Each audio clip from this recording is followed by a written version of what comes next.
प्रिय विद्यार्थी मित्रांनो, आज आपण बघणार आहोत इनफॉर्मल लेटर रायटिंग, अनौपचारिक पत्र.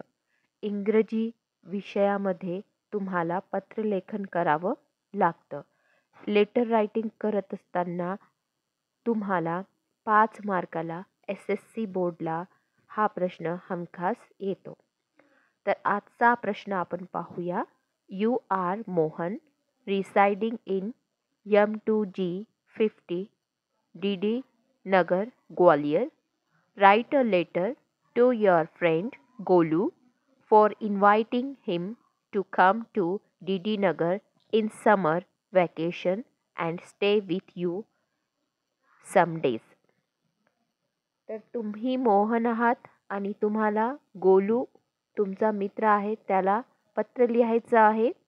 त्याचा ॲड्रेस दिलेला आहे आणि तुम्हाला समर व्हॅकेशनसाठी तुमच्या घरी त्याला बोलवायचं आहे काही दिवसांसाठी. तर उत्तर लिहित असताना आपल्याला सर्वप्रथम सेंडर्स डिटेल्स टाकावी लागेल. म्हणजे जो पाठवत आहे पत्र त्याची इत्थंभूत माहिती. ती माहिती म्हणजे त्याचं नाव, ॲड्रेस आणि ज्या तारखेला हे पत्र लिहिलं जात आहे ती तारीख. आपण उत्तरामध्ये डाव्या कोपऱ्यामध्ये मोहन हे नाव लिहिलेलं आहे, कॉमा दिलेला आहे आणि आता ॲड्रेस दिलेला आहे M2G 50 DD नगर. हा ॲड्रेस पूर्ण आपण कंप्लीट लिहिला आहे, ग्वालियर, जो की आपल्याला प्रश्नामध्ये दिलेला होता. आणि आजची तारीख 6 जानेवारी 2025 अशा पद्धतीने ती लिहायची आहे. तर हा झाला सेंडर्स डिटेल्स हा पूर्ण भाग. याच्यामध्ये name, sender's address and date या 3 गोष्टी यायला पाहिजे. जर का नेम दिलेलं नसेल तर आपण काल्पनिक नेम, काल्पनिक नाव त्या ठिकाणी लिहू शकतो. याच्यानंतर आपल्याला पत्रामध्ये हमखास सॅल्युटेशन टाकावं लागणार आहे. म्हणजे ग्रीटिंग टू द ॲड्रेसी, ज्याला आपण पत्र पाठवत आहोत, म्हणजे गोलूला पाठवत आहोत या प्रश्नासाठी. तर आपला गोलू कोण लागतो? तर मित्र लागतो. तर मग आपण त्याला प्रिय मित्रा गोलू अशा पद्धतीने इंग्रजीमध्ये डिअर फ्रेंड गोलू असं सॅल्युटेशन या ठिकाणी आपण मेन्शन करणार आहोत. ते पण डाव्या कोपऱ्यामध्ये. म्हणजे सेंडर्स डिटेल्स असेल, सॅल्युटेशन असेल, बॉडी ऑफ द लेटर असेल, complimentary close, sender's name and sign, सगळं काही डाव्या कोपऱ्यापासूनच सुरुवात करायचं आहे. आता सेंडर्स डिटेल्स लिहिल्यानंतर एक ओळ सोडून आपल्याला सॅल्युटेशन लिहायचं असतं. आता बॉडी ऑफ द लेटर 3 भागामध्ये आपण डिवाईड करायला पाहिजे, 3 भागामध्ये लिहायला पाहिजे. सुरुवातीला प्रस्तावना म्हणजे इंट्रोडक्शन द्यायला पाहिजे. मग मुख्य जी बाब आहे ती मधल्या पॅरेग्राफमध्ये यायला पाहिजे आणि नंतर समरी, त्याचा शेवट जो आहे तो आपण शेवटच्या पॅरेग्राफमध्ये करायला पाहिजे. मग या ठिकाणी 3 परिच्छेद लिहिलेले आहे. I am fine here and hope that you are also doing well there.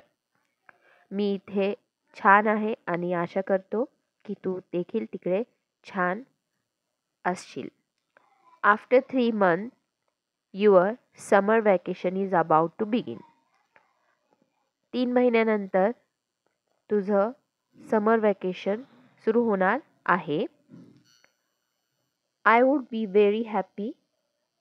मी खूप आनंदी असेन. If you come to DD Nagar and spend your summer vacation with us.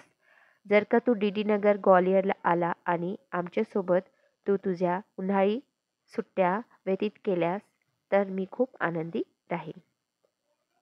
My family would be very happy. माझा परिवार देखील खूप आनंदी राहील. अशा पद्धतीने तुम्ही त्याला मेन जो कंटेंट आहे तो मिडल पॅरेग्राफमध्ये लिहिलेला आहे. आणि आता शेवट, I will be waiting for you eagerly. मी उत्सुकतेने तुझी वाट पाहत राहील. So please write when you are coming. कृपया करून लिहिशील की तू केव्हा येत आहेस, म्हणजे मला रिटर्न पत्र पाठवशील अशा पद्धतीने. तर या ठिकाणी आपण जे पाहिलेलं आहे की कशा पद्धतीने आपल्याला 3 पॅरेग्राफमध्ये बॉडी ऑफ द लेटर लिहायचं आहे.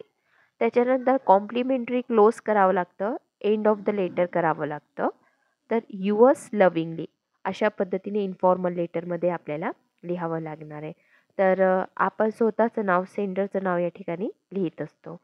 तर युअर्स लविंगलीमध्ये हे कॉम्प्लिमेंटरी क्लोज इतकंच आहे. युअर्स सिन्सिअरली, युअर्स लविंगली अशा पद्धतीने. आणि त्याच्यानंतर सेंडर्स नेम अँड साईन म्हणजे आपलं नाव आणि आपली सही आपल्याला शेवटी डाव्या कोपऱ्यात त्याच पद्धतीने घ्यावी लागेल. अशा पद्धतीने हे पत्रलेखन आपल्याला करायचं आहे. तर अनौपचारिक पत्र हे आपल्याला सोपं जातं. बॉडी ऑफ द लेटर लिहिताना आपल्याला जास्तीत जास्त एक्सक्लेमेशन मार्कचा वापर करून किंवा असर्टिव्ह सेंटेन्सेस लिहून, ॲक्टिव्ह वॉईसमध्ये सेंटेन्सेस लिहून आपल्याला पूर्ण करता येते. त्या पद्धतीने आपण अनौपचारिक पत्राचा अभ्यास करावा.